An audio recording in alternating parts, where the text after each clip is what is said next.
Welcome to Cranky Live Sports Talk, where passion meets action. Hey sports fans, I am Cranky, and this is the Cranky Live Sports Talk, the podcast where we dive deep into the hottest topics, the biggest games, and the most controversial moments in sports. Whether it's football, basketball, track and field, cricket, or soccer, we've got you covered with expert analysis, insider interviews, and unfiltered opinions. Join me as I chat with the biggest names in sports, get exclusive insights and stories you won't hear anywhere else. Cranky Live Sports Talk is where you can hear the real talk, the hard-hitting questions, and the hottest takes. So, if you're a true sports fanatic, you don't want to miss out? Subscribe now to the Cranky Live Sports Talk on YouTube and hit that bell icon to never miss an episode. Cranky Live Sports Talk, where sports come alive. Subscribe today. Buenas noches. Let me know if you guys can hear me. I'm getting some feedback in my thing here, so I'm not sure. Let me know if you can hear me. I didn't have my mic in front of me. Good night. Drew Ross, Nitro, how you doing? You guys can hear me loud and clear? Let me know. Bless up, Bessa. Bessa, can you hear me? Yes? Awesome. You know, I almost didn't do this show, you know. I was trying to put together a video, and I tell you, it was the most difficult thing. But luckily, AI came to the rescue to give me some direction. So it sort of worked out well. But I appreciate you being here. This is my mic star. I appreciate you being here. We're going to talk a little bit of EPL football, even though that's not the main discussion. You see in the background what I have in my a very busy thumbnail. What do you guys think this thumbnail is trying to say? Let me get your perspective on this. What am I trying to say with this thumbnail? And why would I even have such a thumbnail, which seems so disparate? Not desperate, but disparate, all over the place. I want to get your guys' perspective on this. I was sitting down today and say, you know what, and listen to something. I said, you know, I should talk about this, even though I sort of beat the subject to death, or death, as they say. Bless up, Johnny. Thanks for joining. And I know it's Friday and people have off tomorrow. People have off tomorrow, so I figure it's a good time to get in a little program quickly, even though it's a holiday season. A lot of people took off a week or two before the end of the year and looking forward to the new year. Why is JD on there? Good question. See, that's the thing, Joe Ross. We couldn't find nobody else. JD couldn't find nobody else. No, it's a well thought out thumbnail, actually. If you guys look at the thumbnail, and I'm not going to jump right into it right now. I'm going to talk about some EPL first. But to the left is one segment of people, even though it seemed like it's all over the place. And to the right is one segment. So we'll get into that. That's why I have the background as that thumbnail. You notice I have MAGA left and some elements of MAGA on the right and Diaspora. So we'll go through that. But I do want to touch some EPL first, because I think it's been a very interesting week. As you know, it's the most hectic time of the year for the EPL. And Drew Ross, I saw your team, Drew Ross. Drew Ross. I noticed they're in the Drew Ross, and I come and talk to some people, you know. Man, you get relegated, Drew Ross. The way you play, you soon don't know with Ipswich, because we play Ipswich, they were better against us than you were against us. So Drew Ross, mine, Drew Ross. I'm warning you, be very careful. No, we'll talk about it. Drew Ross. We cannot talk about the Drew Ross. We're gonna talk about it. People, I'm gonna talk. I came here to talk about one subject. I was gonna stay long, which is a comparative I'm doing, but we don't get to that comparative. But let's jump into this, people, for a little bit. These are the games that were played Thursday and Friday. So you look, pull this up. You look at these games. I don't know why I took up this example here. That's bad, me doing this. But anyway, Man City and Everton drew yesterday, won all the early game. Everton could have won the game, actually. Now, Man City could have won the game also. Everton did get a Man City did get a penalty, which Haaland. People, when things go bad, then just go in one direction. It's like you can't find a way out. But either team could have won the game, but Man City did miss a penalty, so one could say, you know what, if you miss a penalty, you probably had better opportunity to win. But what I realized in that game is that Man City, they lack ideas. Even before, they would just dominate and run over people, and they had it's the same players, people. I mean, De Bruyne came on late, but the same players. Haaland is there. They play both Daco and Savino. They play wingers, so I think they should do. They had Sylvan. They had most of their players. Kanji, Aki. They had Rico Lewis was there. They had their team. Obviously, De Bruyne must not be fit, so you get another 15, 10 minutes here, but they were poor. And then Bournemouth Crystal Palace was a surprise. I'm not sure if I won any game this weekend because I had Man City beating Everton. I had Bournemouth beating Crystal Palace. That drew 0-0. Thought Palace probably had more chance to score than Bournemouth did. Chelsea, Fulham, I could not predict. I thought it'd be a very, very tough game, but I thought Chelsea would squeak out like a 2-1 win. They're playing at home. And Fulham, to me, could have won that game easily. They got chances. Then Newcastle destroyed Aston Villa, which I thought it was going to be a tie game also. And not a good look by Villa. And also, obviously, their forward got a red card. And even though I didn't think this stamp was as bad as it looked, he did stamp on it. There's no doubt he stamped him. He stamped him. When he's in the middle of stamping him, he realized, oh, I can't do this. What the hell am I doing? It's too late. So, and Shearer did put a good tackle in, which he probably felt, even though he skipped out of it.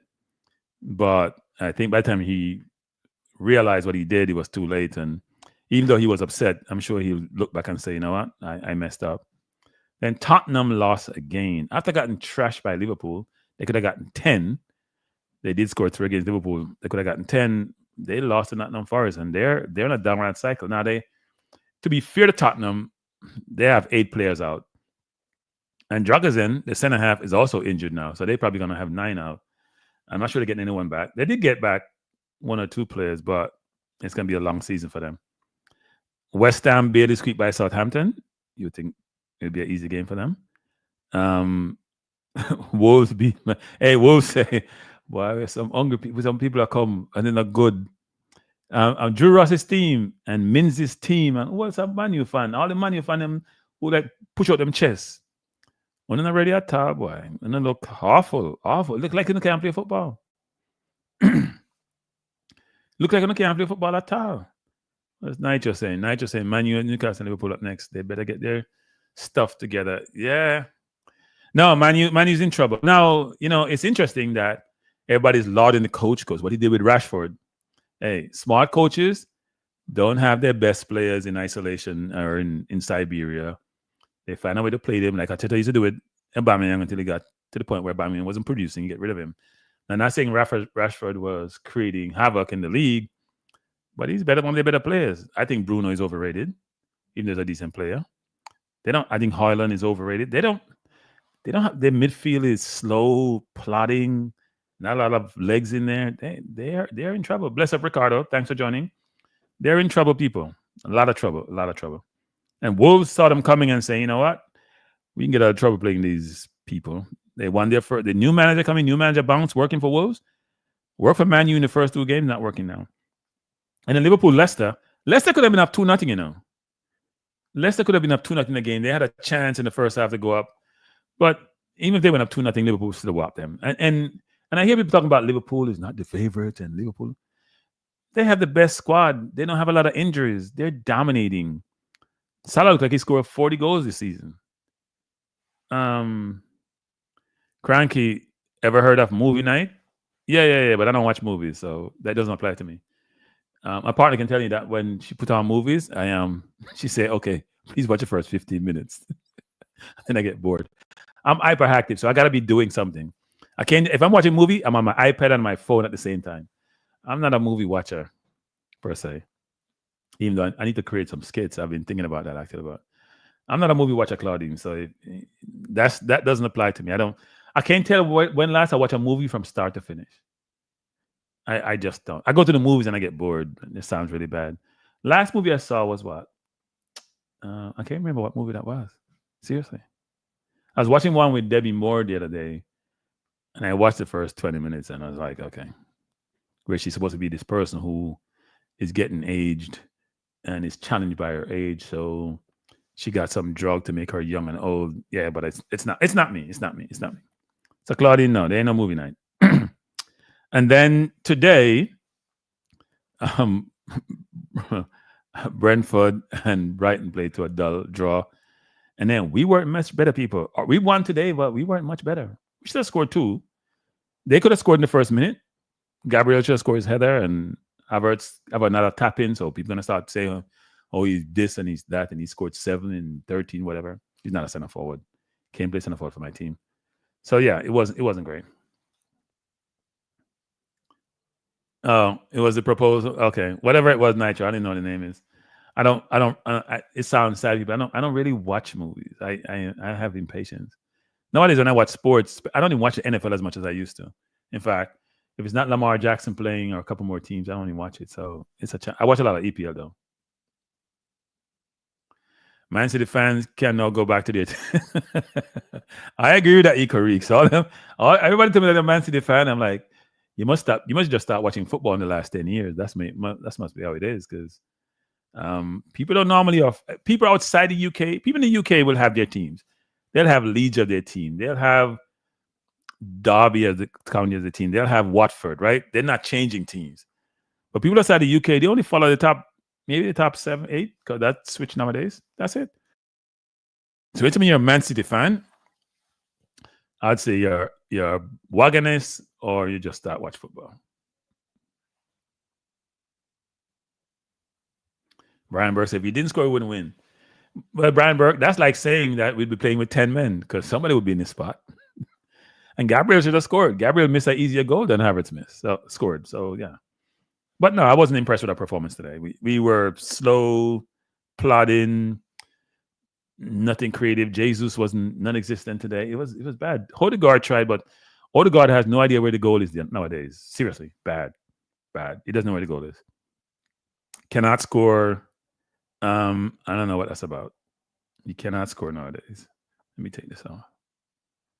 He cannot score for some reason. Now, let's just go through the games for tomorrow, and then we can start talking about what I want to talk about. So here are the games for tomorrow. Well, that's not tomorrow. The wrong list. Let me take this down. This is not the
I am having some technical difficulties. Can you hear me now? Not good. Can you hear me? No? I don't know what's happening.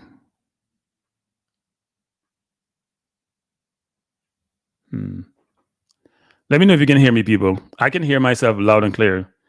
Let me know if you can hear me. I don't know what happened actually. My StreamYard has been acting up of late. It kicks me out sometimes. You can hear me now. Yeah, I don't know what's happening. Something must be wrong with my system. Shouldn't be wrong with my system. I spend a lot of time doing it, and this is not good, people. Not good at all. Don't know what happened. Tonight, as President-elect Donald Trump is... I'm not ready to put that up yet. So let me jump into the main topic because I'm not staying late. I'm not staying late tonight. So I was busy today watching a program on YouTube, and it was a CNN program talking about immigration. And as if you follow U.S. politics, Vivek and Elon, so Elon Musk and Vivek, Ramaswamy, whatever his name is, or Swamp, whatever I call him. They have been pushing to bring in. They're advocating. So if you take a step back, the U.S. is very focused on a part of Trump's whole promise was to ensure that he closes the border, make sure we only have legal immigration, and even reduce legal immigration, inclusive of trying to end birthright citizenship, whereby if your parents are illegal and you're born here, you don't have automatic citizenship as you do now, right? Which a lot of countries do, and most countries do. So in listening to the argument, it popped into my little brain that, you know what, there's a real good analogy between what we're talking about in terms of heritage players, diaspora, and what we're seeing in the US as with immigration, which is the MAGA. There are two sets of MAGAs. There's the elite MAGA. If you look at my thumbnail, that's what I was talking about. So to the left are what I call locals. So you see my locals, people from Jamaica who are anti-diaspora or anti-heritage players. As my view, they're anti. So you see in the left, the person on the JFF and the former Jamaica football great. And then you see a local player there.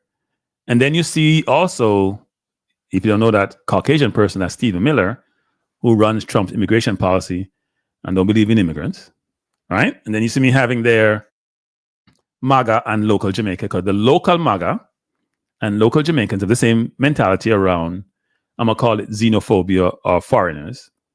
And up to the top, I have the mass deportation, the whole concept of we want it to be all about us in this country who are local citizens. I won't say us, them who supposedly have heritage here and born here and are locals. Now, to the right, you have the Jamaica diaspora.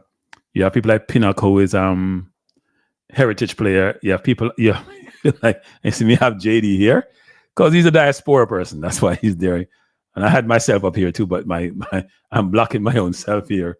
I'm with, I could even take that down. I'm blocking my own self, but I'm there. See me there? Because I'm heritage too. I'm heritage. If you want to call people who are born outside of Jamaica, but are Jamaican citizens, I'm heritage. And then you see me have Elon there. Musk, you can't see him, but he's there someplace. Elon Musk there in the background. So the concept is this. There are people who are local, whether local to the US or local Jamaica. There are people who are immigrants that come into the country, right? And the Silicon Valley, which is all the people, the tech people, live and work and make their billions, is very supportive of immigration. So we're going to watch a video, and then we'll talk about the video and talk about why this analogy sort of makes sense and should make sense to you. But it's even worse when it comes to Jamaica, given that there's heritage with the people in Jamaica who some people don't want to be part of the national team. So we'll go through the video, talk about the video, and then you can see the analogy clearly. Widespread immigration crackdown when he takes office 25 days from now. We're seeing a crack between some of his top advisors and his MAGA base. Elon Musk and Vivek Ramaswamy are both facing major blowback from their own supporters for not only backing, but encouraging offering more visas to highly skilled foreign workers. Over the Christmas holiday, Musk posted this online saying, think of this like a pro sports team. If you want your team to win the championship, you need to recruit top talent wherever they may be. He later added, I'm referring to bringing in, via legal immigration, the top 0.1% of engineering talent as being essential for America to keep winning. He's talking about H-1B visas, which allow employers to hire highly skilled foreign workers. Musk, who himself is from South Africa, said that he once had this kind of visa, and he's arguing that Silicon Valley is facing. So let me say this, Actor, which is it's an interesting analogy. You hear what analogies Musk uses? He used a sports team. You want to win.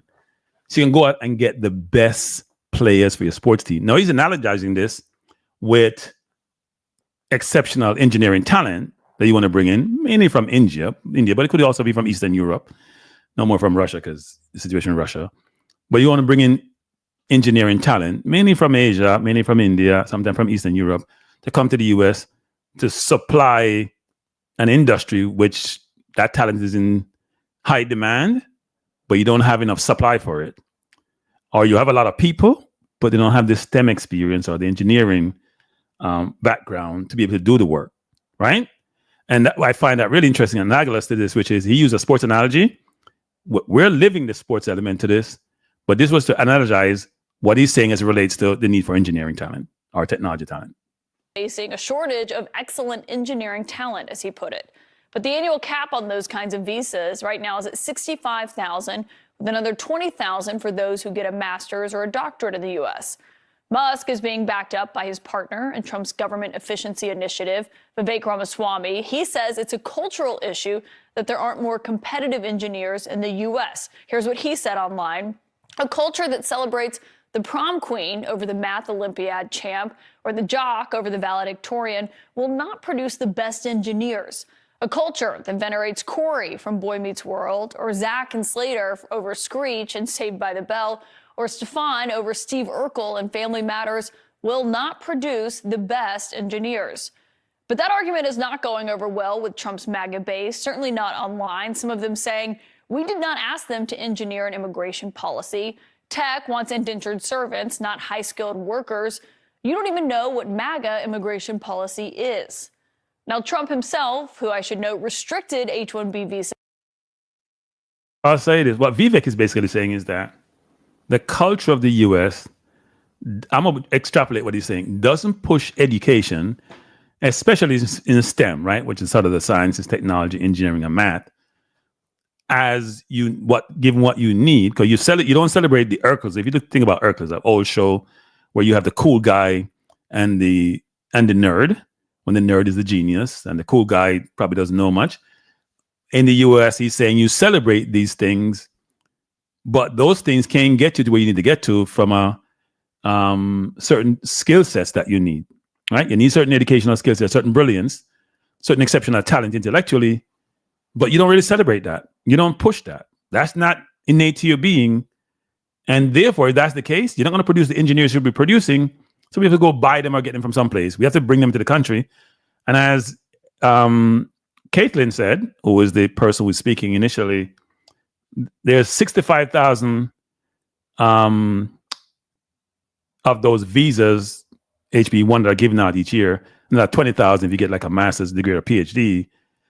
And in some circles, as you see also in the video, there's some in the local MAGA constituent who are saying, you're missing the big point. We don't want any of these people. While they're saying, we work in Silicon Valley. We know what we need. We know where the world is going. We need to have them. You don't have it. We need to get it. In his first term, has said on the campaign trail this time around that he did want to make it easier for educated foreigners to work in the U.S.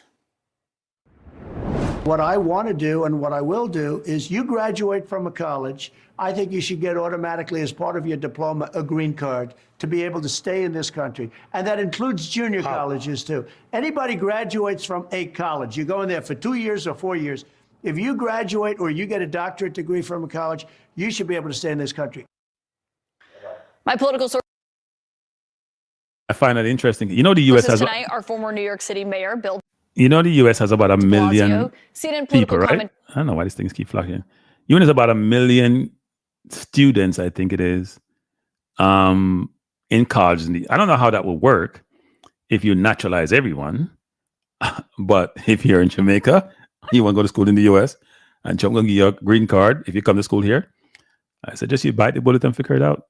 And Republican strategist Michael Singleton, and also CNN economics and political commentator Catherine Rampell. And Catherine, you have covered this issue for a long time. Can you just lay out what we're looking at here in this divide between what Elon Musk says he thinks would be the best for the United States and why we are seeing something that we have not seen, frankly, almost at all lately, which is a lot of people in the MAGA universe outright disagreeing with him, arguing with him, and breaking with him online?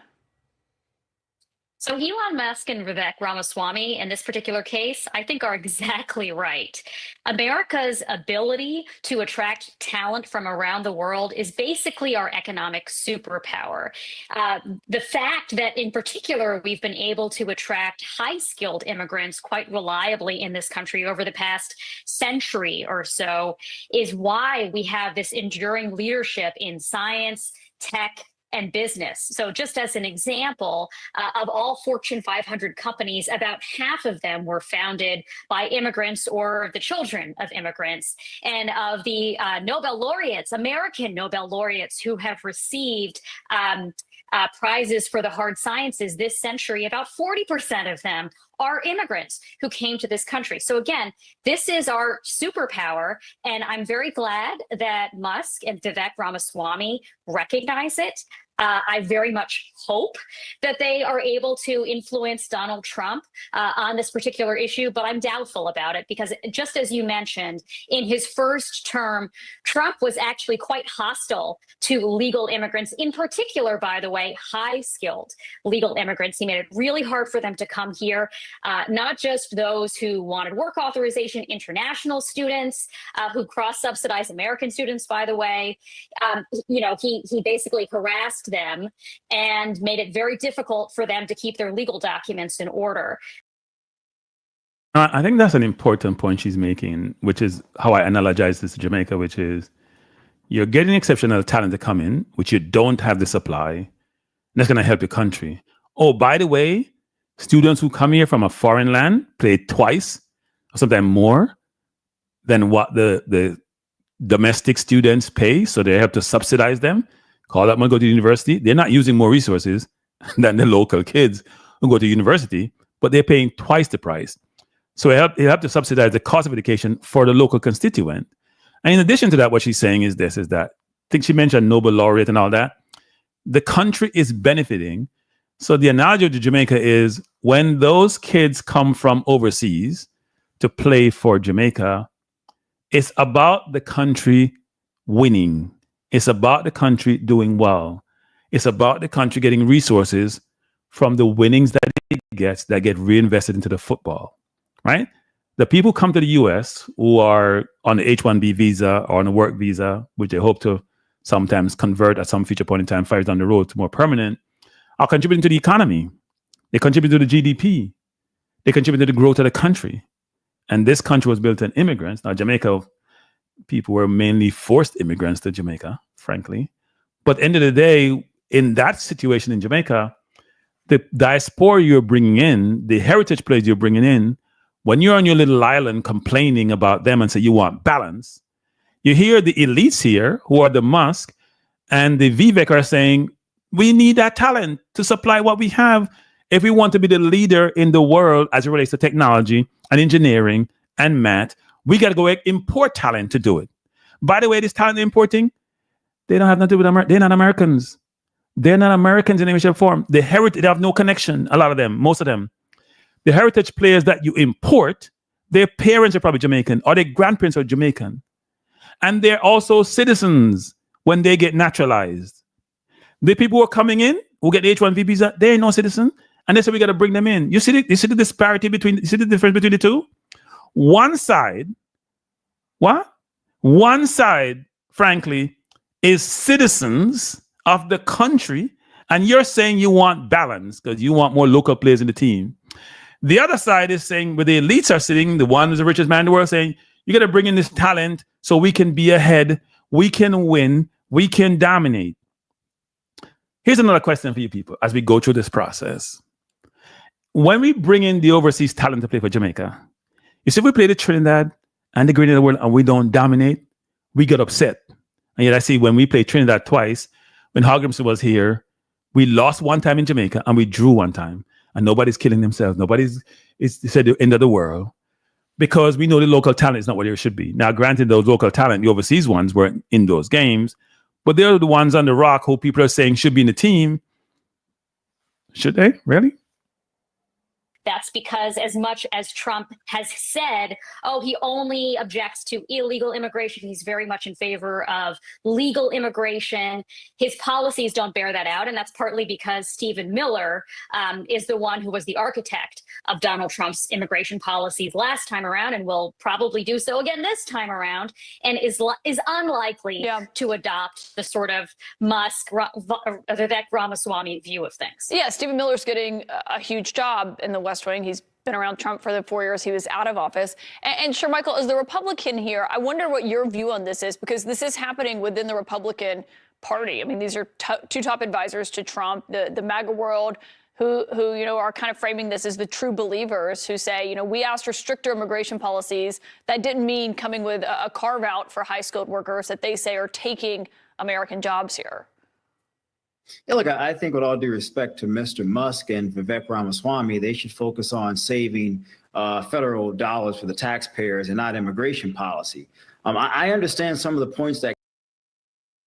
Now, this is a black MAGA GOP strategist, Sir Michael Singleton. He's always on CNN espousing his views about MAGA and America and what they do. Very smart person. I'll give him that credit.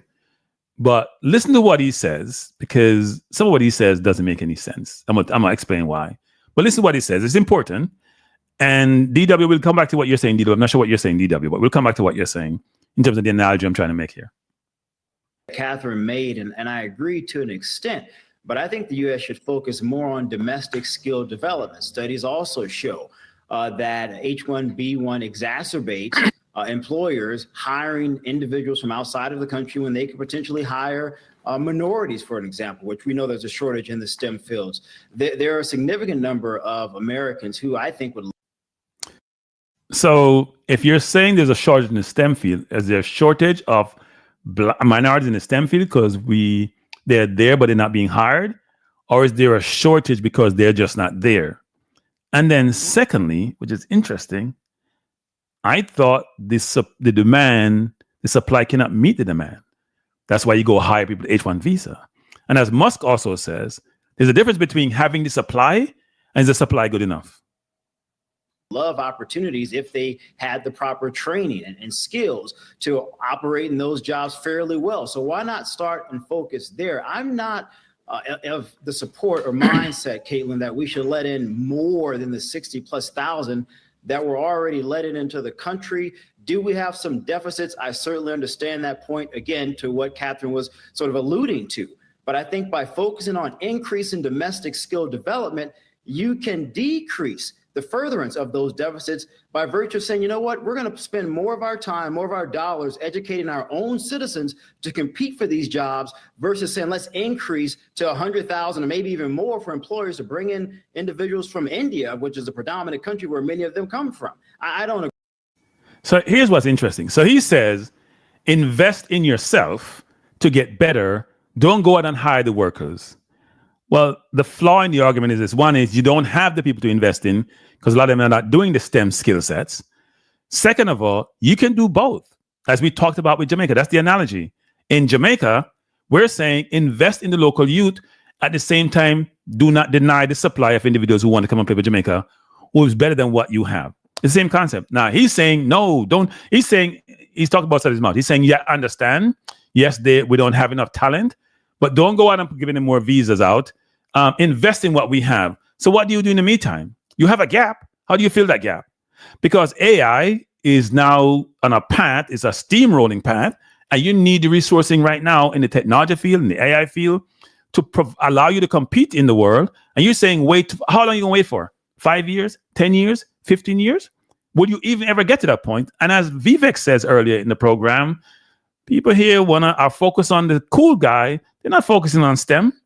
It's just like in Jamaica. If the coaching is not good enough, how are you going to get the players to be good enough? And if you have a supply of talent out there, who, by the way, unlike here, where we're talking about immigrants or people who are not U.S. citizens, these are citizens in Jamaica we're talking about who want to play for the national team.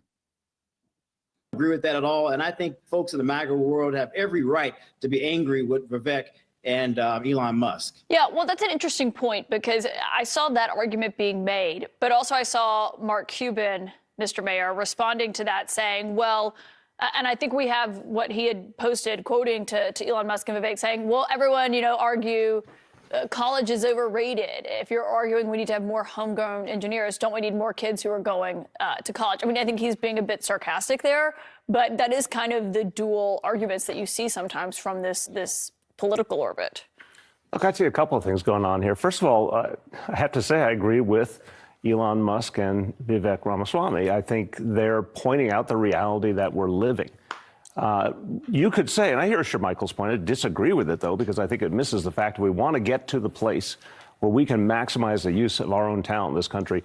Let's bring in the best and brightest from all around the world. Let's really make our economy stronger. Let's become even more tech dominant. That's the way, in fact, to elevate the whole country and to create more opportunity for Americans of all kinds in the tech field. So I don't know why on earth we wouldn't want to grab all the talent out there, especially because if we don't, our competitors will. I think it's also fascinating that we're seeing this kind of open conflict. I think it's going to be the first of many. And of course, that speaks to the question of Elon Musk's role.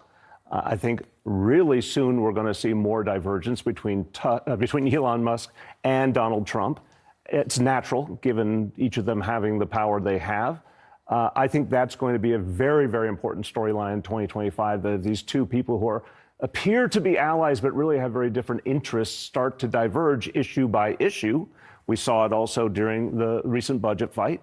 I think we're going to see it on issues like artificial intelligence and climate, where Musk has been in a different place than Trump. That's going to have ramification for how successful Trump can be in general. And then finally, I mean, look, for the MAGA world to be turning on their own this quickly.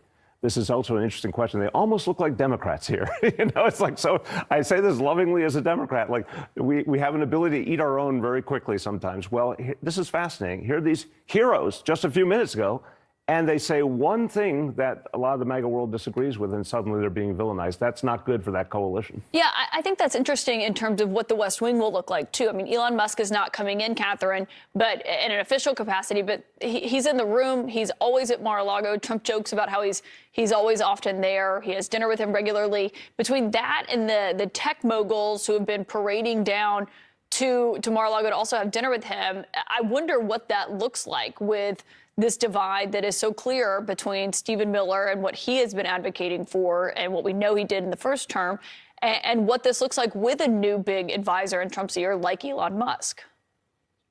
Trump seems to listen to the last person he heard from. So if that is Elon Musk, it might be Elon Musk.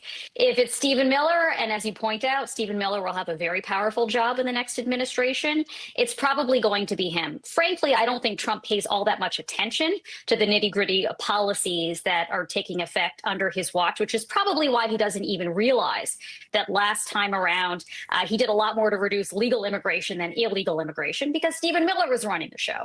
So I think that whatever Trump says he wants to do, the actual people who are executing the policy at the end of the day will be making the decisions. So I thought the reason why I decided to do this program with this analogy, the whole concept of foreign immigration, local, seems to be very pervasive across the globe. And you can see how sports that have connectivity to just life in general. The fact that here you see two different camps, from the same political party and ideology, which is one set was saying all the jobs should stay here. We should be isolationist, focus on home. We don't want immigrants.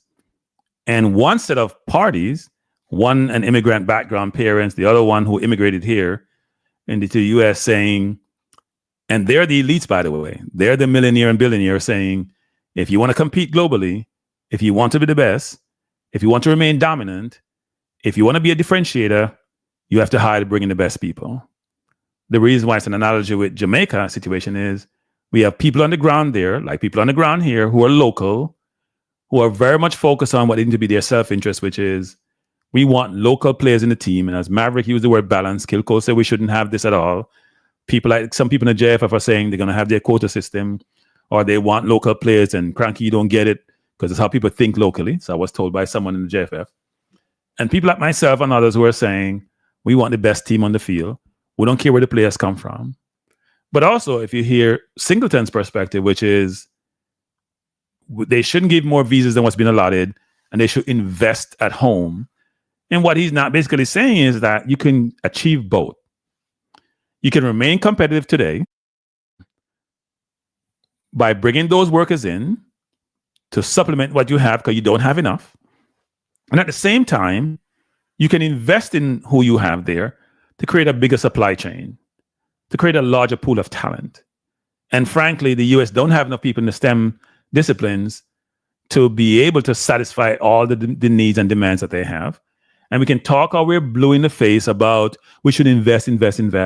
As Vivek is saying, the culture doesn't support the STEMs as much as it does. You have to import what you don't have. Now, in Jamaica, we would hope that at some point we'll turn the corner where when you invest in the local talent, first of all, you have to invest in a lot of things before you invest in talent. You have to invest in leadership and people who have the vision and the strategy to get to where you need to get to and the know-how to figure it out. And right now, we're lacking in that. We're lacking in the vision and the strategy at the highest level of the country and in a lot of disciplines to get to where you need to get to.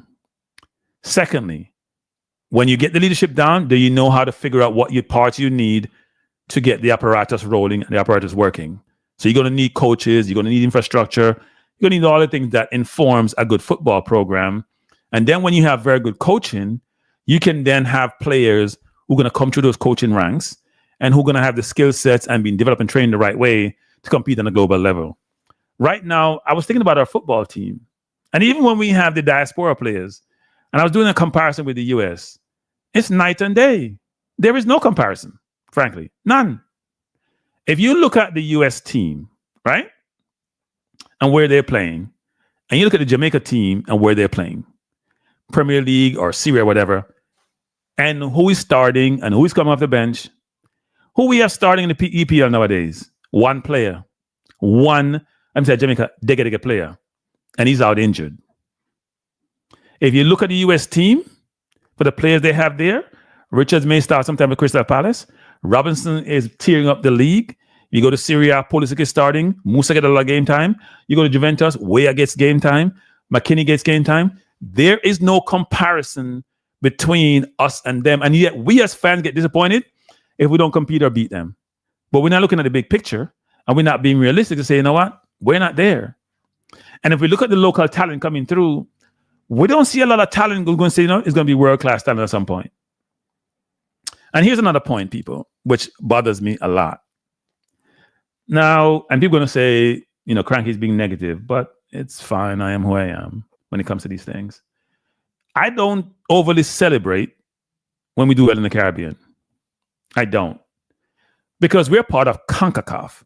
That's like somebody in England or somebody in Europe, say Croatia, celebrate when they do well in the Balkans, for example, and don't think about the larger Europe, which is a competition.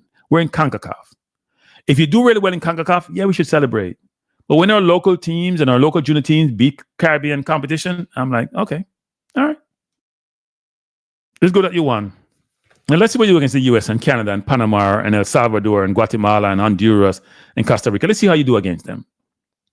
Right? So when we beat our chest and feel all good and walking on cloud 9 because we won the under 14 and Cavaliers done well, yeah, kudos to them. They beat Sabal. on goal difference. Let's see what they do against Kansas City or Inter Miami. And then let's talk. Because the local is not your competition anymore. And if it is, then you have no ambition. Then you're walking on your ambition. If that's your competition, you're walking on ambition. If you're in CONCACAF, you should be trying to dominate CONCACAF, not just do okay, dominate. And right now, we're not close to dominating. We're not close to the US. We're not close to Canada. We're struggling to be where Panama is. We're not where Costa Rica is, even though they have replenished and refurbished their team, right? We're struggling with Honduras, who we probably beat the last 6 times, but we haven't been better than them. So we got to think about, as we move forward as a people and as a community and as sporting enthusiasts, what is it that we want? Because this whole notion about us against them and local against diaspora is crap. It's nonsense. It's divisive. It's not helping anybody. And I beat that subject 101 times. I'm going to beat it 200 times. It's not helping anybody. And those on the island like Skill Cole, who seem to have been past their prime and don't have the big picture of the world and how the world works, and talking about, oh, if you have overseas players, that doesn't work. How does it work? I didn't know that we deny citizens their rights. I don't give a damn where the citizens come from. They're a citizen. So if they're a citizen, then take back the citizenship then. If you see you give them citizenship, that means they have all rights and privileges that you have. Now, how the coach pick his team, that's up to the coach and the administration, how that works. But the coach should be able to pick his team up based on her volition, and they're going to make independent decisions. And if the coach come here, and look, when Hugginson was here, when John Wall was here, they're saying the local talent is not good enough, which then means the local coaches are not good enough, which then means the coaches need to get better to enable the talent to get better. Because the talent ain't going to be, you may have 1 or 2 people pass through the ranks who do really well, but the holistic construct, the volume of players you're looking for to get to the highest level, it ain't going to happen because you ain't got the right coaching, you ain't got the right facilities, you ain't got the right structure, you ain't got the right leadership. How is that going to work? Right? So when we come to this whole idea of saying, we need more balance in the team, like Maverick like to say, what the hell what's balance? The team is unbalanced? It's a balance beam, or the team is falling off an edge or something? What do you mean balance? We don't balance about citizenship. They are citizens.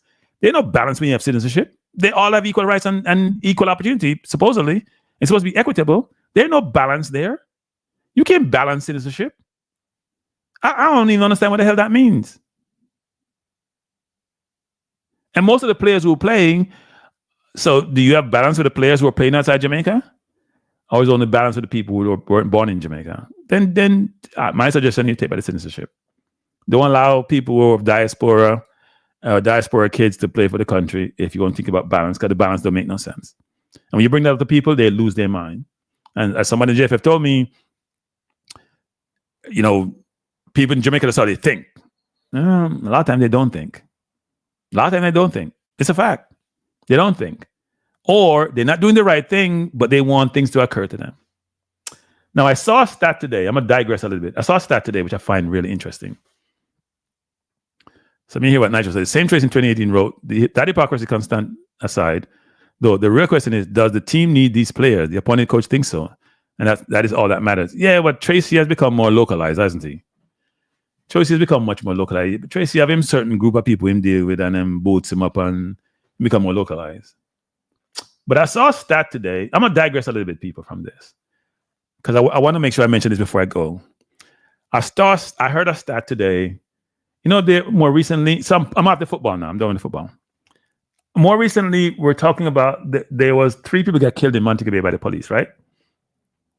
Which brought the numbers as of Tuesday to 183 killed by the police on a population of about 3 million people.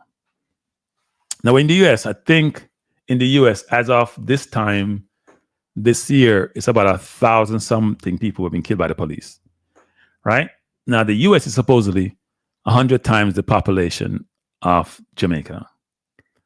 So if you take 100 times the 183 that Jamaica killed, that's about 18,000 something. And if you equate it to the US, which is about 1,000, it's about similar, right? It's about you can use the 30. So Jamaica would have it would be equivalent to Jamaica killing. It'd be equivalent if you marry the US with Jamaica. The US have 1,000 with 300 million and all. Jamaica have 183 with 3 million. So if you do the math, you can see that's about 10 times the number of people in Jamaica. The ratio is about 10 times more killed in Jamaica 10 times people, not double, not triple, not 5 times, not 10 times. That means we're trying to solve the crime problem with a gun. Right? Because every time you hear police go, they get attacked. But you know, policeman get shot, you know. You know them criminals stay in Jamaica, you know. The police go for them resist, them recover one firearm. You know, they get it one. Because if you're a gunman and a 3 get killed and a 1 gun you recover, me not understand the people. Me confused.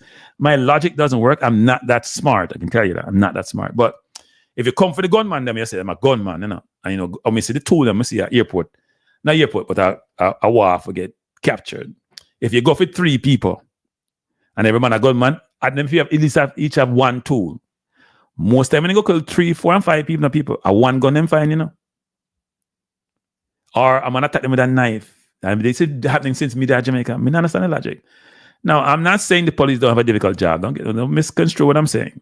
And I'm not saying crime is not out of control.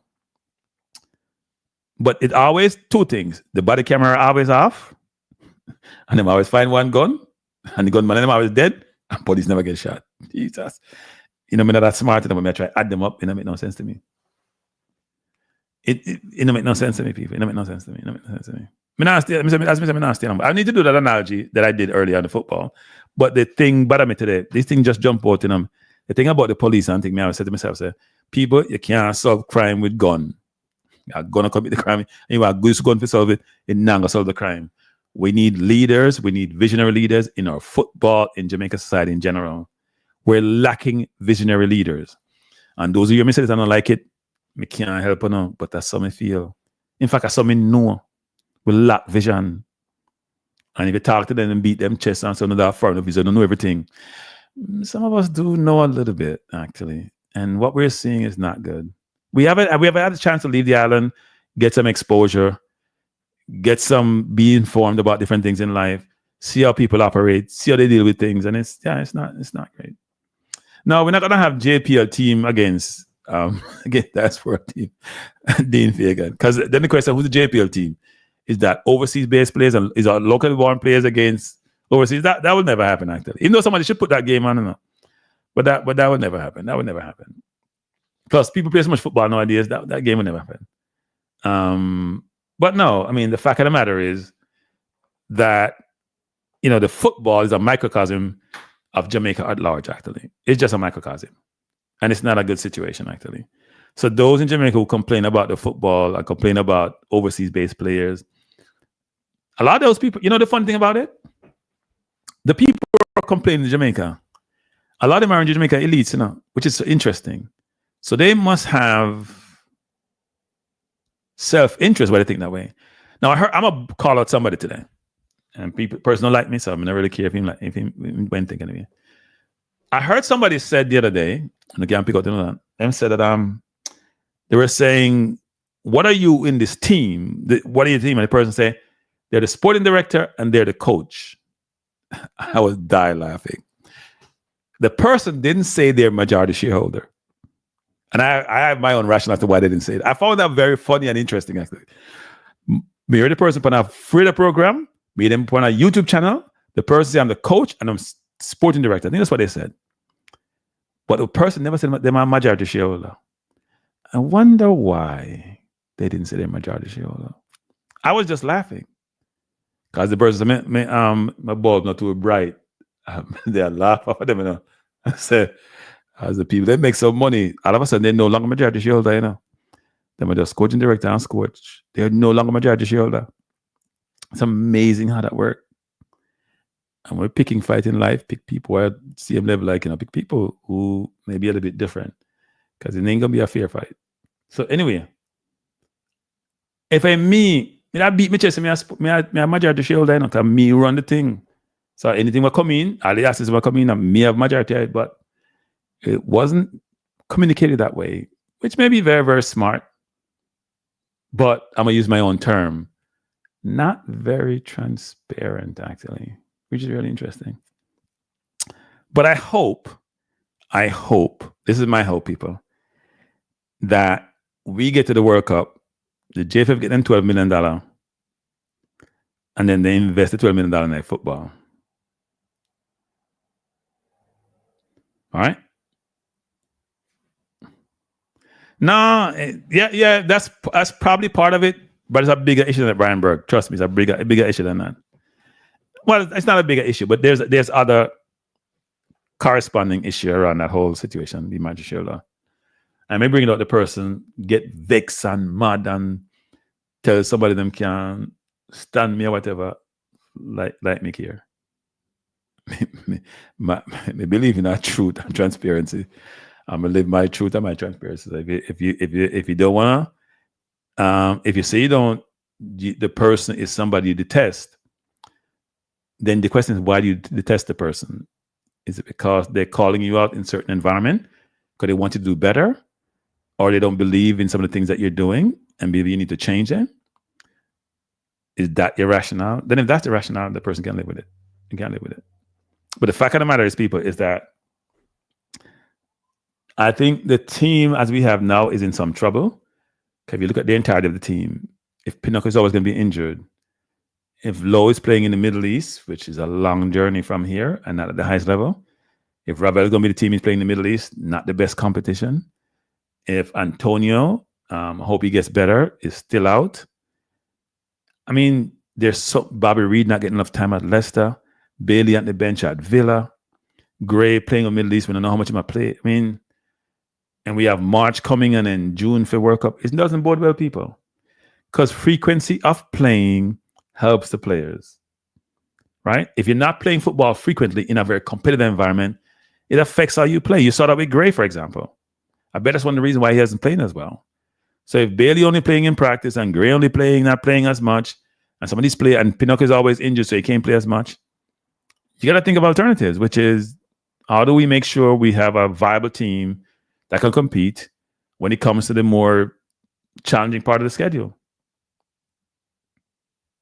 Right? It's going to be interesting how that works. Because right now, I'm not the most optimistic person. Just given what I see is transpiring with the players who are core to the team. The Bobby Reeds are core, but he's not getting he comes on in the 80-something minute, and Van Nistelrooy is not really playing him that much. Right? Bailey's out of favor. Villa is using the captain at left wing. They're using Rogers, almost like a two-man front. They're using Tillemans and Onana and Kamara in the middle. They're not playing those wingers. Right? They're not playing Bailey. Now, he may be coming off injury, but he was on the bench the other day. He didn't get 5 minutes. So the question is, and he's never played well for the national team, so that's only exacerbate the situation. At a minimum, you want players to be playing, so when they come play for the national team, they're in playing mode, right? They're up to speed. The flow of the game, they're in that rhythm. If they're not, it's going to be challenging, people. It's going to be very, very challenging. And my hope is that some of them will start getting more game time, because it doesn't bode well for the national team if they're not getting game time. Now, I have a few more minutes left because this was going to be an hour's program. I don't like to be on past 10 o'clock, and it's almost at that 10 o'clock hour. I was supposed to come here at 8 o'clock, and somehow I couldn't get the video to show, so I was there talking to AI and asking AI what needs to be done. And AI did help me, by the way. So if you're not using AI, people, thanks, Triple E. If you're not using AI, please start using AI. AI is a lifesaver for a lot of people, and will be a literal lifesaver for a lot of people. And if you have kids, make sure your kids are doing STEM. Make sure they're doing STEM, people, because that's where STEM is going. At some point, a lot of people, jobs are going to become obsolete. Make sure your kids are doing STEM, people. It's going to become an imperative. You hear what Vivek was talking about and what Musk talking about? They also want engineers. They want exceptional engineers because they're differentiators, right? And they don't necessarily mean the engineers who are doing, building bridges. They're talking about engineers who are going to be building software, right? So if you have a kid, make sure they're doing engineering. Make sure they're doing the schoolwork, people. It's an imperative. And if you're a father out there, make sure you know that. When you call it sperm donor, make sure you're a real father, people. Don't do the father thing half-hearted. Do it fully. Javari, I was asking the question. No, Javari, I haven't followed up Javari, to be honest. I've taken time off from the Reggae Boys over the holiday, so I haven't followed up on anyone about any player. The last time I checked was a week and a half ago, and there are no movements. Plus holiday people don't do much, them are recharge for the new year actually. So I probably will do one more show before year end actually. What's the 27th? Yeah, I'll do one more. You know what? I may just do a New Year's Eve show. New Year's Eve. Last year I did one. I didn't have a channel then, but I did one. I think it was about like 3 hours. It was a long show actually. I just got up and did one last year on another channel. So I may do the same this year on this channel. I haven't decided yet. As I said before, I'm going to do much more balanced view than I do for Cranky Live actually.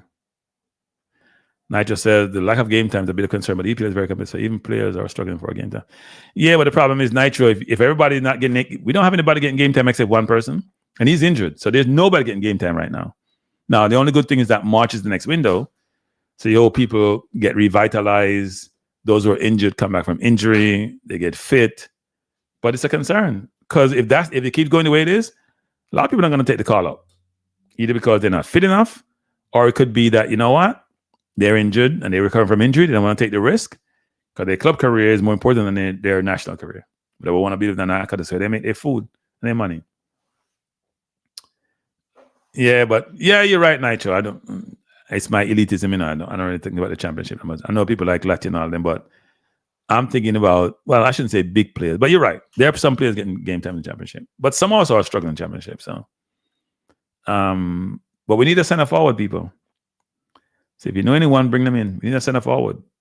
We have Nicholson right now. We have Romario Williams, but we need somebody with some pedigree. So I know people have been thinking about Cameron Archer, but ain't no progress made on that as far as I know. But anyway, people, I must sign off because Claudine said I should think about movie night. So maybe I go watch 15 minutes of a movie because I can't watch a whole movie. But I appreciate you being here. So I'm not asking for no likes, people. I did ask for subscription. If you haven't subscribed, please do so. And I keep asking people, please go over to my Balanced View channel, and please subscribe because I'm going to spend more time over there come 2025. And I cannot believe it's almost 2025. This year went by real quickly, even though I gave up partaking in the corporate environment. It went by because YouTube has kept me busy, people. I'm telling you, preparing for these things, I have to work harder than I did in corporate, actually, because it does take time, especially you're not used to the tools and you're not proficient on the tools to utilize them to get things to a place. But it's always good to have new learnings, so that's a good thing. MG can play a striker, bro. Everybody can play no Peter Mystic. How well can they play it? Everybody can play everywhere now, but how well can you play that role? How well can you play that role? We don't, apart from Nicholson and Williams, we don't have. Do we have another striker we can bring in? I know people say about Javon Heath sometimes, but I don't want to be disrespectful, but we have to uplift the quality. We have to uplift the quality. Cephas is our new, I like Cephas actually.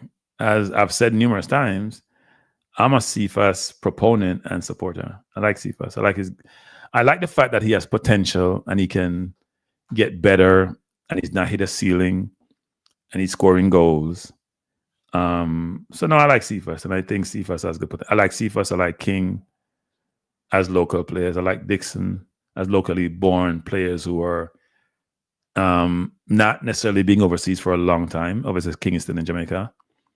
Cephas is now a couple years. He's playing well, and King I think will continue to do well. So our hope is that these players will continue to improve, continue to do well, and can compete for starting roles in the national team. Because some of the people who have these assured spots in the team are not producing at the right level. And I also hope that come January, that Hayden gets people. It don't look good enough. Hayden doesn't really have a team. He's in the reserves. Yeah, it doesn't look good. What is Jamaica said? We'll get some ball, I believe, no man. Is that song? Believe the man. I'm a realist. I don't know where the ball is coming from, but it goes back to my point earlier and the analogy I brought up, which is we have to embrace the individuals who are born overseas and want to play for the national team.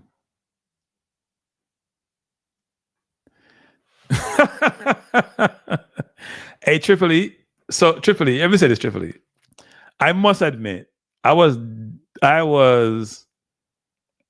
disappointed I didn't get selected as one of the nominees for best prepared, because I do spend time preparing, actually. I don't know in the night show. He said he was going to have one. Let's see what happened. McLaren busy on him computer, and I'm like, I have no class. I have no session. I'm busy on him computer.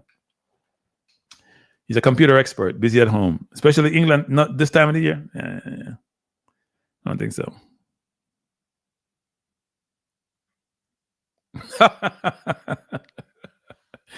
Javar, yeah, Tripoli. I don't get that Tripoli. Like, it's not like I just come here and just spout some things and I'll give some background and some facts and some information. Tripoli, I don't. But Tripoli, you know what? That's the thing about people in the comment section, right?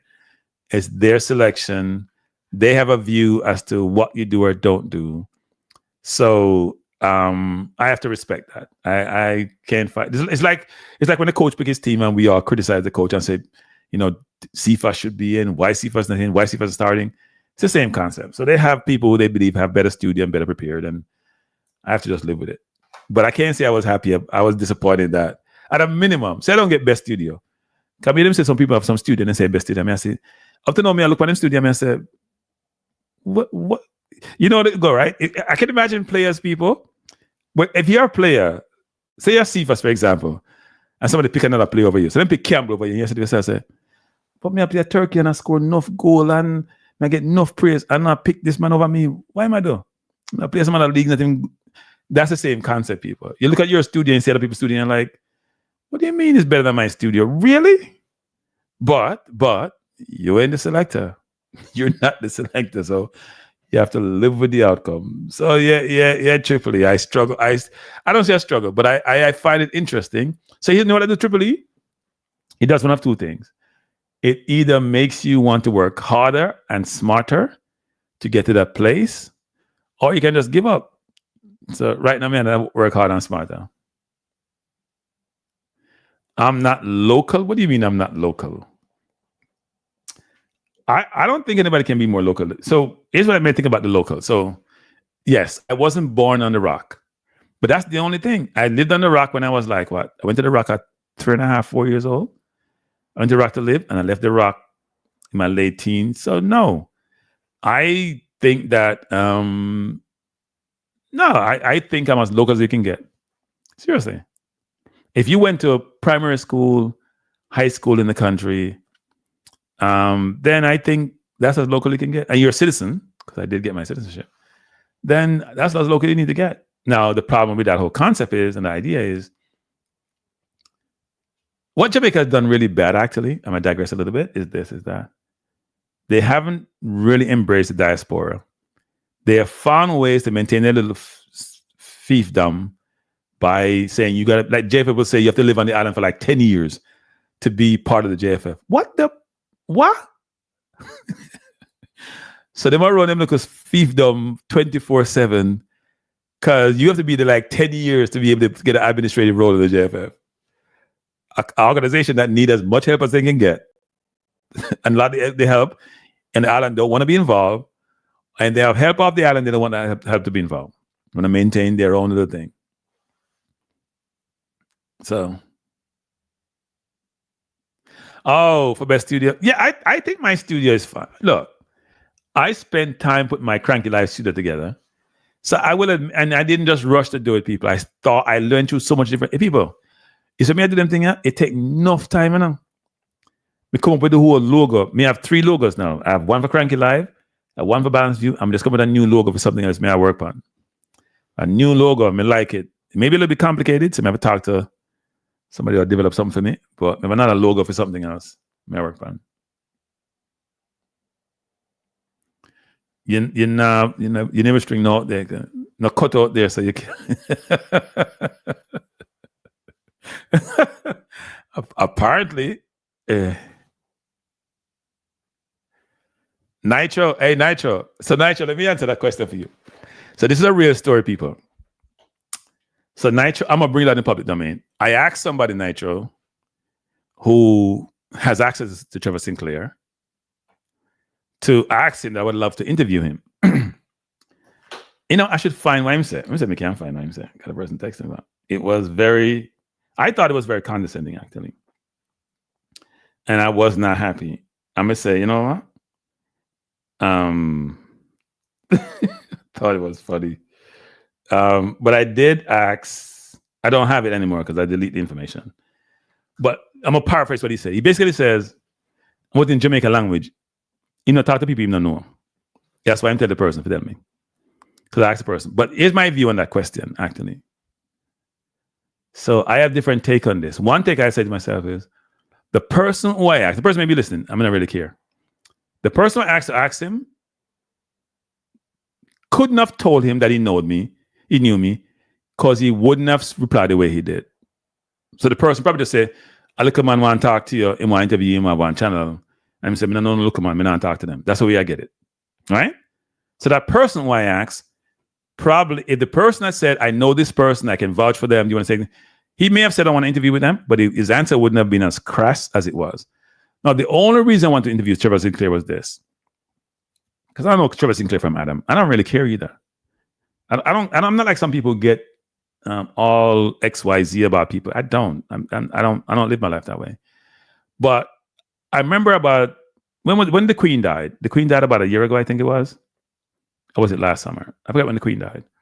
But when the Queen died, he was on Talk Sports. He was a regular person on Talk Sports. And he basically says, I'm going to paraphrase it. Say something like this, like black people should mourn the Queen or whatever it is. And Simon Jordan got into himself and berated him, and he took on a whole life of itself. He got taken off Talk Sports initially. And even though he still does some, you know, him on Talk Sports on a regular basis anymore. So I wanted to interview him because I agreed with what he said wholeheartedly. I think it was very brave. And I'm sure if he thought about the implication of saying so, because I know when you say this, you're going to get canceled. The Queen is idolized, right? No matter what happened with black people in this story, she's idolized. So I knew he was going to get canceled, but I thought it was brave for him to say it. And I want to talk to him about it. Not about his footballing career with England. I don't give up, you know what? Because those things interest me. Those social things interest me. So the answer, she died in 22. So you see how dated I am? I don't even have time a day. So he said that, and he was basically canceled, people. And I was upset about it. And I thought Chairman Jordan was an asshole for doing what he did. And then Simon's going to come back and say, well, people shouldn't be canceled. No, you knew what you were doing. You're a very smart man. You knew you were going to cancel him, and you canceled him. You want to prove your point that how powerful you are, and it's fine. They love you in England because you're an asshole a lot of times, even though you're smart. You're a smart asshole. So he got canceled, basically, even though he does some stuff now, but he got canceled. So I want to talk to him about it. But his answer to me was rude. His answer to me was not warranted. But I put more onus on the person who asked him the question, who asked, because the person, when they came, it's almost like they're trying to send me a message when they came back to me with that information, actually. They were trying to send me a message. They didn't say, well, he doesn't want to have the conversation. They try to reply exactly what he says. I don't know this person. And I smiled and said, well, you're showing your true colors. But secondly, he's showing his true colors. You both showing your true colors. So I walked away smiling, actually. Because what I interview Trevor Sinclair or not is not going to change my day. Ain't going to make me feel no different. It's not like he's some. And even if he was renowned outside of his playing, it wouldn't have made a difference to me. But that conversation, what happened with the Queen, I thought was such an interesting topic because some people are not going to touch it. People like Robbie are not touching those topics. Some people are not touching some topics because they're appealing to the masses. They don't want anything controversial. And you know, Robbie had this situation a couple of times with what happened in Gaza and all that. I will touch those topics. I'm not looking for nobody to give me no money and they want to try to cancel me. Only YouTube can cancel me. So let me see it. And, which they could and they may. But that's why I want to interview him. So yeah, the whole Trevor Sinclair thing will never happen again. I will never ask him for an interview again. And I will never ask anybody to ask him for an interview. It's a done deal. We're past that. We moved on. But I was disturbed about that because I thought that at least if you're going to say no nicely. You ain't got to be rude. You ain't got to say, oh, I don't know them from Adam. So, and the person who gave me the message, I smiled at them because I had that person in a little leash and it was 2 of 3. they've done a couple of things where I smile and says, okay, now I know who you are. So he was interesting, actually. So Brian said the only good thing from the diaspora is money. Not even bars are good anymore. Yeah, I don't know what that's about, actually, Brian. I don't really send any barrels to Jamaica anymore. I send money. I do send money. I don't really sell barrel. I don't have time to go pack no barrel, frankly. But if somebody's going down, I'll send stuff. I used to send barrels, but I don't never used to send a lot of barrels. I send money. Always sending money. So yeah. You can buy whatever you want to buy with the money. But the barrel thing take time. You gotta buy the right size. By the time you buy the right size, they buy things. Some people they watch TV every day. They want the highest labeled thing.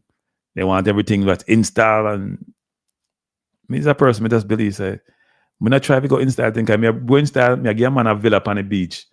I'm not pay for nobody villa. I'm not pay nobody villa. Some of the same thing. Me go China one time, you know.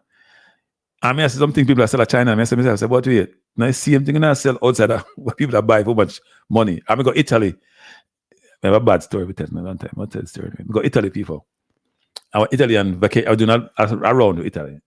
No, I was doing like Barcelona and Rome. Where else me go? There's someplace else. Barcelona, Rome. I'm gonna go Paris, right? So it was a trip, right? Like a round trip. I do a few days in each place. I'm gonna go Italy. I'm gonna talk with some African youth. And boy, I'm gonna tell you, them have some bags there. You know the bags them we have the name brand bag them. I couldn't tell the difference between the one that's the store for $1,000 and the one I got for $50. In fact, they were selling for more than 50, but me taught them down. Cause you know me a Jamaican, and we start talking, I give them the yard thing. Got me ton, me real Jamaican then, you know. Say, man, yeah, man, I go my youth. Yeah, what? I'm from Jamaica, of course. And you know, until you go anywhere, people and you start, yeah, Jamaican, especially the African them man speak about 6-7 languages, you know, and come from Cameroon and Senegal and all sort of stuff. And then we go travel, everything African. We go Japan, we go party with African one time. His wife call him and cuss him out in Japanese wife and say she'll leave him because I'm a cheap. And I say, but you got yeah, mash up your marriage. But anyway, but they're Italian. I say, we buy the bag them. And they buy about 4.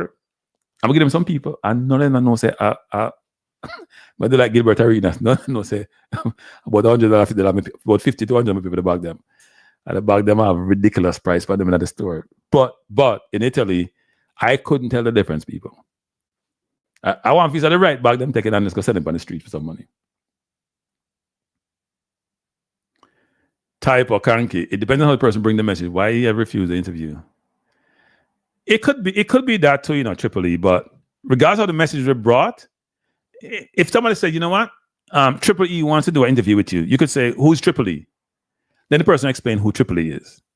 And then you say, you know what, I don't do interviews or whatever it is. But when you say, I don't know you, I'm not doing an interview with you, this is basically what I'm here. I was like, first of all, the person I don't know you, that means you didn't tell the person who I am, or that you know me and I know you really well. Well, I don't really know you well anymore. I thought I knew you well, but I don't know you, frankly. So that was interesting. And then secondly, for the person to have that kind of response for somebody they don't know, yeah, you're Trevor Sinclair, but you're dated. Who cares? You used to be a big-time footballer.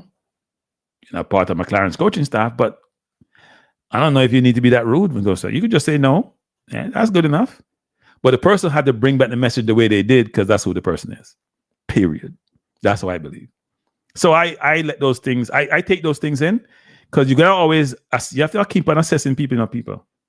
When you engage with people, you have to assess them, who they are, what they're about, how they think, how they operate. Are they really part of your contingent? Are they not part of it? So behaviors are important when you're assessing people. So I thought that was interesting. But anyway, it's a done deal. It will never happen again. That's why I don't spend a lot of time, and I get beaten sometime by some individuals in this comment section about have more guests and do this. And sometimes I'm reluctant to. I don't. So maybe it's me. I don't take no well. I don't handle no. I don't like to be turned down.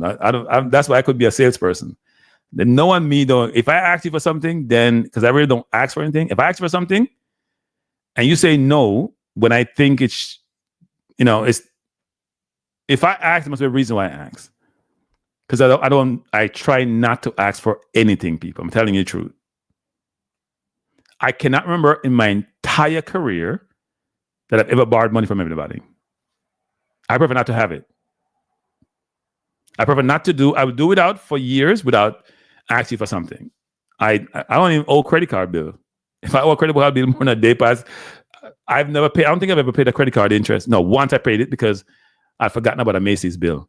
That's it. I just don't owe. It's not, and it's not a smart move because you should borrow. You can make money on what you borrow, but it's not part of my equation. So I don't operate that way.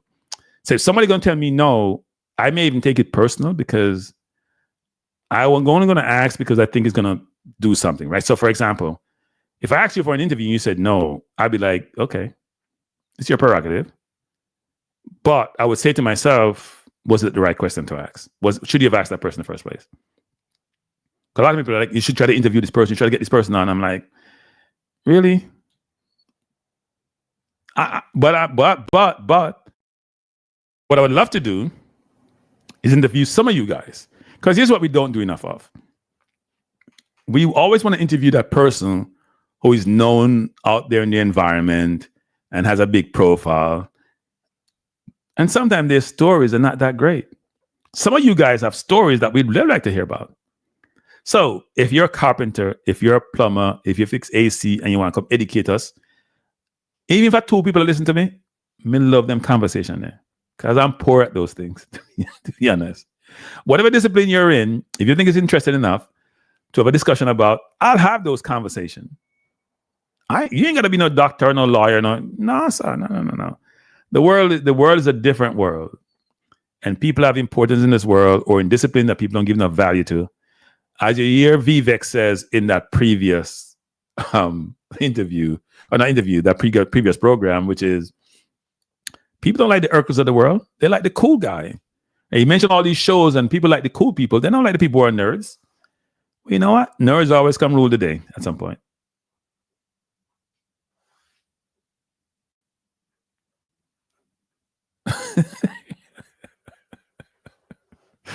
I hear you, Devon. I hear you, Devon. But no, but at the end of the day, people, I'll say this, which is this. That I am, as I said, Unbalanced View coming up this year. If you think you have a story that's interesting you want to talk about, call me on my 3747 number and we can have a conversation about you coming on the program. I am not trying to interview no big baller. I'm not trying to interview no big this. That's, to me, is whatever. Right? I am not trying to do that. That's not me. So, and I'll say this about the Trevor Sinclair situation. That's what was relayed to me. I don't know Trevor Sinclair from Adam. His story was an interesting one on Talk Sports. I was so upset about the whole thing. People, I'm telling you, when it comes to social matters, I'm gonna hear them think that me get vexed, I said, what is the man express himself? Why should he and his people celebrate somebody who come from a people who denigrate, belittle, kill, maraud in people? Them? Why should he celebrate? Why should he and his people? You can't say it. But because we don't control anything, right? Then you can't say it. Because then people like Simon will beat you. Because Simon's always defending people who look like himself. I always say black coaches, what are you talking about? There are not enough of them in there, or they're not being denied. That's how Simon is. And Simon is lauded. So, yeah. But at the end of the day, if you have a story to tell and you want to be here, because this is public domain of people. As someone like Jamaica, JVF tell me it's only 200 people watching the program. So, no matter, but 200, that's a lot of people, People don't realize that. Not because people have 100,000 views and 1 million views, we get excited. But 200 people are a lot of people. More than one. More than the host or the panelists. So don't make that fool the people. And it will go to the world. So, yeah. You don't have to be viral and explode to be in an environment. And if you can help somebody, because you're not disciplined and you make decent money, because me know plumbers, people. We know people who do extremely well enough. You know what? You know a plumber? I'm going to try asking if you want, come on. Even though I don't like the public environment. But they're licensed plumber, and me know them do well, because when me ask them to do some work for me, and then tell me them price, which I may check how much hours, and people may check everything, So if you said me couldn't do some plumbing job, and come and you say that was $500. I may say myself, say, $500. You just work for like an hour and a half, 2 hours. You ain't work for no 5, 6. That means you get $250 an hour. Man, you rotted. Weird. Then a good profession that if you make $250 or $200 or $150 hour, decent money that, you know. Decent money, if you think about it. So there are people out there who I think you should, wherever you are, you should get your license. I think that's important. And pay your taxes. I think that's also important. Because some people don't want to pay taxes. When Social Security come around, can them retire, then can't get no Social Security. You should do all those things, do things the right way, but you can do extremely well. You don't have to work on Wall Street. You don't have to be a doctor. You don't have to be a lawyer. You don't have to be a nurse. You can do a lot of different disciplines, which can give you resources so you can live a very good life. And I believe in everybody having a very good life. So anyway, I've spoken enough for the night, people. I said I was going to finish at 10 o'clock. I didn't. I will be back before the end of the year. And I actually want to drop a video. I said this before, but I may not be able to do it because time's of the essence. You know, I had my little year-end Cranky Awards, which crashed and bombed and everything. It didn't go well. I took the video down. I was so upset. No Nitro. I haven't heard anything. You know, I'm gonna follow up on those things, Nitro. I'm gonna follow up on some of those things. So when I come back, I can bring some of that. My award ceremony bombed, so I want to redo it, but I don't want to do it live. And I said I was gonna do it. I was gonna do it yesterday and never got around to it. So it may not happen, and I spent a lot of time on that, people. That probably made me more perturbed than anything else. But if I have time, I'll do it because I just want to do it and publish it, if at all possible. But let me say, first of all, that I appreciate you being here. You could be any place else. It's holiday season. Thanks for being here. Appreciate you being here. If when you're leaving, you feel like hit the like button, please do so. If you don't, I understand. You're not in the giving season of this holiday season. And I hope each of you enjoy the weekend. There are no football/soccer games tomorrow. Games are on Sunday and games are on Monday. It's a holiday weekend in terms of the fact that the games are spread out, but they're coming thick and fast. Cranky. Wait, mustn't say cranky. I think you're taking a job. No, must come on, must win, man. Come on, must win. I'm not like that, man. Come on, must win. When I mention not about the must win, no must win. It doesn't even cross my mind, must win. Seriously, you know, cross my mind. I think here's what I've been thinking on that must win. If you're gonna come on this program and challenge me, must win. I try my best to have my facts together. I don't talk about what I don't know or what I haven't researched really well. So that's all I'll say to you about that. Not taking a jab at you, but I'm telling you that if you hear me here saying and getting all exasperated about something, and I'm saying gusso, then I must have some basis for my perspective. I just don't talk off the top of my head. I like to talk.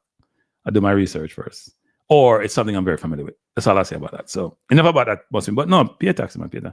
I'm not taking a step at you must win. Not even 1 second. And I hope that thing worked out well, actually, what we had talked about before. I hope it worked out well. So people, have a wonderful evening. Have a wonderful night. Thanks for being here. As I said, next week is New Year's. So I will be back. I'll probably do a show. What do you guys want me to do a show on? I'm curious about that, actually, because I just come up with these topics as they hit me. I could be in my bed reading something because I'm a voracious reader. And I'm like, you know what? This topic, yeah, I should talk about this. I don't want to continue doing Reggae Boys 24/7 though. You guys got to broaden your horizon. You guys are just want to talk Reggae Boys 24/7. And sometimes the news just steal. So you guys got to give me some topics to talk about. Give me some topics. What do you want to hear about? What the masses want to hear about? We can't talk about Jamaica politics because I've been warned. So I put that on the back burner. Crypto.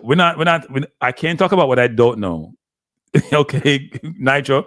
I can't talk about crypto because I don't understand crypto. Let me be fair and clear on that. I don't talk about what I don't understand. Now, I've had a lot of discussion in the workplace about crypto and about Bitcoins and about all these things and ledgers. And I was like, if a currency is not backed by a central government, I don't understand how it works. Now people get all excited about Bitcoins and El Salvador Bitcoins and it's going up. And they feel, well, let's see if it's sustainable. Bless Chris Romans. How you doing? So I can't, I'll have to go do some more research. I could Nitro if I wanted to, but I have to do a lot more research because we used to have a lot of conversation in the workplace. Like my companies I work for, They didn't touch it. They didn't. That's like, we don't get it. We agree with you. We're not touching it. There are other companies like I used to work for who set up a desk to trade some of those currencies, even though I'm not sure they believed in it. But then you hear it goes away when it was dropping like, what. So I don't Nitro, we should have a conversation about it in a more general context, which is please explain to me how that works. So if you're an expert, Nitro, I can bring you on, we can have the conversation, but be prepared to have the conversation because I'll have some perspective and some views and some questions. So if anybody out there is a crypto expert, because I remember once a friend of mine called me because her 17-year-old son, and my son back then, by the way, I have one son. He's an artist. Not about no currency, no nothing. Say him invest in a crypto and tell me about crypto this. I'm gonna say, you know what? When people invest in a Ponzi scheme, you're about to know, so I get excited. So a friend of mine called me. His son is like 17, want to invest in crypto, invested in crypto, and we have a conversation. I walked away saying, he's smart, but he has no idea what I'm talking about. 2024 year as a topic. So I did write a program for that, Brian. I was going to do a video versus a live, but we could do a live. I did have 2024 in review with a bunch of stuff, but I don't want to talk enough too much reggae boys too much. And my 2024 was bringing together sports and what's happening. So whether it's Gaza or Syria or Ukraine or climate change or U.S. election or Jamaica coming election for next year, all those things I had in a package I was going to talk about before year end. And I was thinking about how do I wind in my own start in this, but I said I wasn't going to put myself in that whole discussion. I wouldn't even do one review for my channel, just do a review for just the world in general. But we could do that. No, it's not shedding no money laundering reputation. You can't shed something that's innate to how you operate. Now, I think the feds and others are trying their best to figure out a way to ensure that they can get those trails. But that's a good point, DC, actually. It's not going to shed that, actually. It's supposed to be where they think about all these things, the Bitcoin, the crypto, all those things, and the ledgers that come with all of that. Part of that whole concept was to get rid of the middleman, right? And it's going to be interesting how that works because even though Trump is, I think he has a crypto czar, doesn't he? What's the implication for all these currencies we have across the globe if they get replaced? Does the US dollar now become the default currency for people? Or would they go to something else? And what is crypto backed by? See, if crypto was going to be the currency that's backed by all the underlying assets, then yeah, it would make sense. So you replace the US dollar with crypto. All you're doing is just changing out one form of currency for another, but it's backed by all these assets. It's backed by real estate. It's backed by financial assets.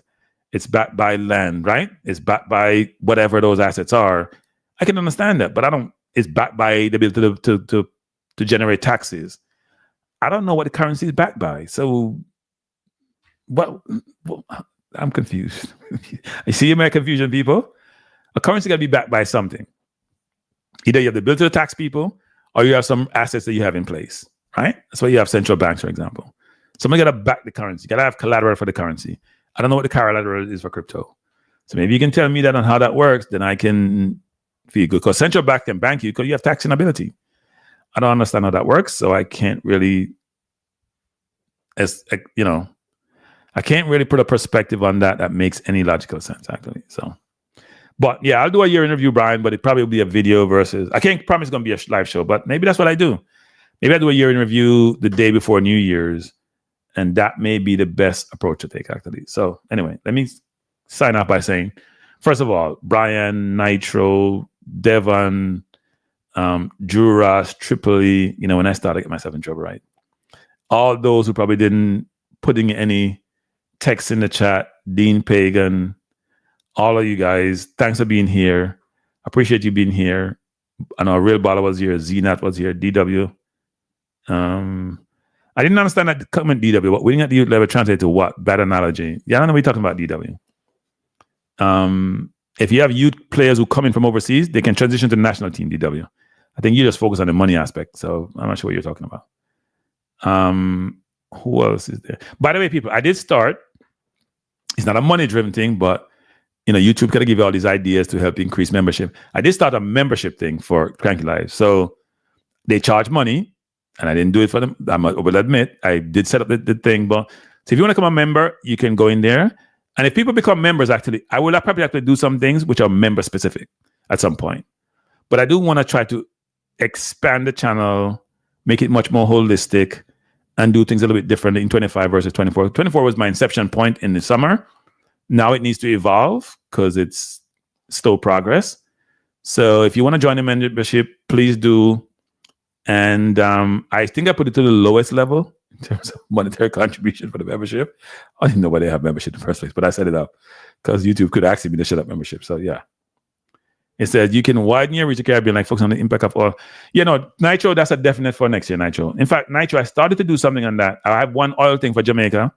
I told you, I have like 4 or 5 programs already I wrote down. Because I don't just do the program, I have to do research first. So the Guyana thing, the crime in Trinidad is also an interesting topic. Because Jamaica shouldn't have runaway crime by itself. It should also join them. So yes. Speaking of some businessmen trying to make the site of Jones a tourist attraction. Yeah, that's kind of I don't know is it like slavery in Ghana where they have points where the slave were transferred from the same concept, but they don't make the Jim Jones site. That's interesting. Isn't that way out in the bush though? Blessing Punroy, isn't that way out in the bush in Ghana where Jim Jones had the whole mass suicide situation? But no, I would probably do more Caribbean stuff. I'm gonna do more worldly stuff. As I said, 2025 is a whole different ball game than 2024. 2024 was about learnings, about understanding the space and some of the tools that you use here. 2025 is about elevation and progress and tackling the difficult subjects, which I started to touch upon 24 and I got some interesting feedback. Yeah, but 2025 is going to be much more so. So yeah, we're going to do more, people. We're going to do more. So let me sign up by saying, as like I said, like 10 times already, thank you for being here. Thank you for being here. Not thank you. Thank you for being here. And we'll talk. All right. Have a wonderful evening. Peace out.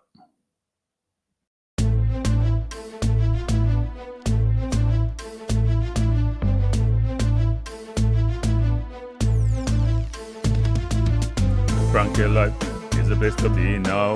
For the best sports talk and it's free, yo. Cranky Life will be your guiding light by keeping you informed both day and night. Cranky Life, tell them. Cranky Life, heed them. Cranky Life, want them. Cranky Life. From the coast to the field, we'll never lose because Cranky has the hottest news. With expert analysis, we break it down. Our in-depth coverage is best in town. Cranky Life, tell them. Cranky Life, heed them. Cranky Life, want them. Cranky Life. Cranky Life, where the sports is spicy and where we keep the discussion lively. Cranky Life, get to know the name because Cranky analysis is never lame. Cranky Life, give me my Cranky Life. I want my Cranky Life. Must have my cranky life. Whether it's football or track and field, you know Cranky is at the wheel. So join the journey through victory and defeat and subscribe and don't miss a beat of Cranky Life. Tell them, Cranky Life. Heed them, Cranky Life. Want them, Cranky Life. If you're from England or USA, from Kingston or Bombay, from Kenya or Canada, Lagos or Havana, visit Cranky Life. Tune into Cranky Life. Like up Cranky Life. Subscribe to Cranky Life. Cranky Life coming to you on weekdays. Cranky Life sometimes on Sundays. Pull up a chair and take a seat because Cranky will always bring the heat. Cranky Life. Me say fi tell them Cranky Life. Me say fi heed them Cranky Life. On them Cranky Life. Cranky Life will be around. Cranky Life is the best in town. Me say fi heed them. Me say fi want them. Me say fi heed them. Want them, heed them, want them. Cranky Life. cranky life. Heed them, want them, heed them, want them. Cranky life. Cranky life. Heed them, want them, heed them, want them, heed them, want them. Cranky life. Cranky life. Cranky. Heed them, want them, heed them, want them, heed, want, heed them.